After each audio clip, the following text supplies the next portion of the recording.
बसवा के डालावा बिना मोए कौन दुल्हा। बसवा के डालावा बिना मोए कौन दुल्हा।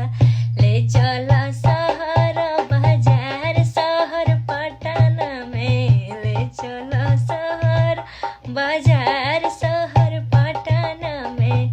ऊ शहर पटना में सासु जोगिनिया यार सासु तौली तौली जोगदेश शहर पटना में। तौली तौली जोगदेश शहर पटना में। पहिले तैता दुल्हा सब जोग दिहती यार सब जोग दिहती हो। अब जोग गईले बिकाई शहर पटना में। अब जोग गईले बिकाई शहर पटना में। बसवा के डालावा बिना मोए कौन दुल्हा। बसवा के डालावा बिना मोए कौन दुल्हा। ले चल